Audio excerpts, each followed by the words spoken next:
시청자 여러분 안녕하십니까, 김동수입니다. 지난 1월 16일 날 스카이데일리 허경 기자가요 단독 보도를 해서 크나큰 화제를 불러일으켰죠. 바로 12월 3일 날 윤석열 대통령이 비상계엄을 선포하는 그날 수원에 있는 선거관리연수원에서 중국인 간첩 차이니스 스파이를 99명을 긴급 체포해서 일본 오키나와로 압송하고 일부는 미국으로 긴급 압송했다는 그런 소식을 전해드렸죠. 중국 스파이 99명이라고 했어요. 그런데 조정진 스카이데일리 그 대표이사가요, 작전명이 코드 넘버 99다 이렇게 이야기를 해서 화제가 또 되고 있습니다. 어제죠, 한국교회 지도자급 목사 100여 명이 위기에 빠진 한국을 살리겠다는 취지로 어제 중구 코리아나 호텔에서 전국 지역 교회 연합회가 개최한 한국교회 비상시국 연합기도회에 조정진 스카이데일리 대표가 초청돼 가지고요 중요한 발언을 내놓고 큰 관심이 고조되고 있습니다. 조정진 대표는 이런 얘기했어요. 1월 16일 저희 스카이데일리가 특종한 선거연수원 체포 중국인 99명을 주일 미군 기지로 압송됐다는 기사는 미국 관계당국이 한국에 믿을 만한 언론이 저희밖에 없다고 판단해서 관련 정보를 단독으로 제보해 주었기 때문에 보도가 가능했다고 밝혔습니다. 자, 그런데 지금 이 기사는요 스카이데일리 기사가 아니라 뉴스A가 보도한 기사입니다. 뉴스A입니다. 그러니 스카이데일리가 이러한 기사를 발표했는데 뉴스A가 또 이런 기사를 발표한다는 건 의미가 있지 않겠습니까? 예. 조 대표는요 너무 놀라운 내용이라 처음엔 쉽게 믿기지 않았다면서 첫 제보를 받았을 때의 상황을 설명하며 국가정보원에서 30년 이상 근무한 베테랑 퇴직 요원 몇 분을 섭외해서 전문 요원들만 알 수 있는 용어, 버릇 등을 꼼꼼하게 확인해서 제보자 신원 검증을 했다고 밝혔습니다. 또한 조정진 대표는요 기사 내용의 폭발력과 제보자 신변 보호 때문에 속 시원하게 다 밝히지 못하는 걸 이해해달라고 말하고요. 지금 미국은 중국이 한국의 중앙선거관리위원회를 이용해 미국을 포함해서 세계 여러 나라의 선거에 개입했다는 징조를 포착했다고 합니다. 자, 그런데 요원을 선관위 인근에 수개월 동안 위장 취업 형식으로 잠입을 시켜가지고 선관위 내부가 돌아가는 상황을 대부분 파악했다고 말했습니다.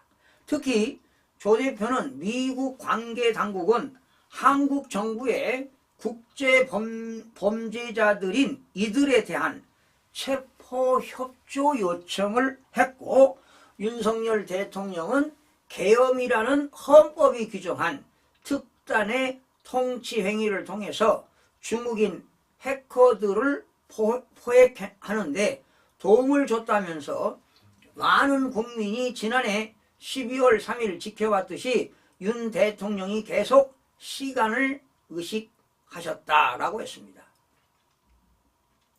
국회에서 계엄 해제를 결의한 이후에도 아직 장관들이 다 모이지 않았다고 하면서 시간을 좀 끄셨다고도 말했습니다. 이어 조 대표는 극비리에 진행된 코드 넘버 99입니다. 99 작전으로 포획된 중국인 간첩은 처음 99명이라고 보도했으나 추후 그보다는 좀 적다는 수정된 보고를 받았다고 합니다. 그러니까 하나의 그 코드넘버 99는 작전명이 그렇다는 겁니다. 그러나 99명보다는 좀 적었다는 이야기고요. 이들은 체포 즉시 불상의 교통편으로 일본 내에 있는 미군 기지와 하와이 등으로 호송이 됐다고 합니다. 그러니까 미국하고 그 전산 조작, 선거 부정을 한 중국인들은 미국 하와이로 호송이 됐네요. 중국인 간첩들이 미국령에 도착할 때까지 시간이 필요했기 때문에 윤석열 대통령이 시간을 끈 것으로 보입니다. 그러니까 트럼프 그 대통령 그 당시 당선인 신분이었는데 윤 대통령하고 이런 국제적인 부정선거 카르텔을 잡기 위해서 어떤 미리 그런 계획이 있었던 거 아니겠습니까? 비밀작전은 중국에 아무런 방해 없이 완벽하게 성공했다라고 말하고 갓 출범한 미국의 도널드 트럼프 행정부와 시진핑 주석의 중국 정부가 이 문제를 놓고 피말리는 심각한 싸움을 하고 있는 것으로 보입니다.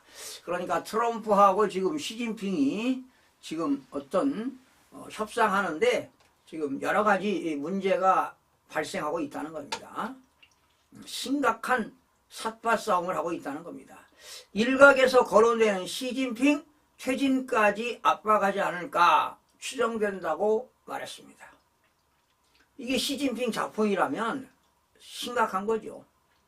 또한 조 대표는 중국인 간첩 체포 사건 이후 한국과 미국에서 연이어 발생하는 항공기 추락과 화재 사건이 수상하다면서 오늘 참석하신 여러 성직자들께서 앞서 말씀하신 대로 12월 3일 계엄 이후 중국의 부정선거 음모가 백일하에 드러났다고 합니다. 전 세계 부정선거에 관여해온 중국 간첩 포획작전 완전 성공으로 미국과 중국 간의 군사, 경제, 정치적 분쟁은 물론 영적 전쟁에서까지 미국 측이 압도적으로 승리할 거로 보인다고 전했습니다. 지난해 12월 27일 저희 회사 송년회에서 황교안 전 총리와 민경욱 전 의원, 박주현 변호사, 장재현 박사 등 오랫동안 부정선거 진상규명운동에 헌신해온 분들에게 공로패 전달 등 승리를 자축했습니다.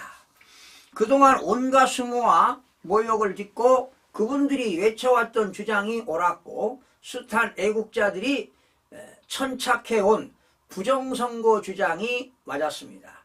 마침내 정의가 승리했다고 말했습니다. 한편 경찰은요 99명 중국인설 보도한 스카이데일리에 대한 압수수색을 밝힌 바 있어 귀추가 주목되고 있다고 뉴스A가 보도를 했습니다. 자, 반가운 소식 아니겠습니까? 오로지 부정선거 스카이데일리만 보도를 해왔는데요. 뉴스A에서도 이런 보도가 있다는 것은 상당한 의미가 있는데요. 자, 이것이 미국에서 발표가 된다면 역시 어떻게 될까요? 부정선거는 밝혀지겠죠. 정말 대한민국이 뒤집어질 겁니다. 자, 문제는 헌법재판소에 헌법재판관들이 문제라는 겁니다.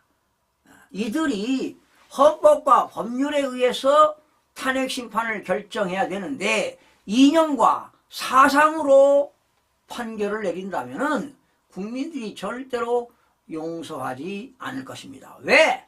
문영배, 이미선, 정계선, 정정민가요? 이런 재판관들의 사상이 밝혀져 있지 않았습니까?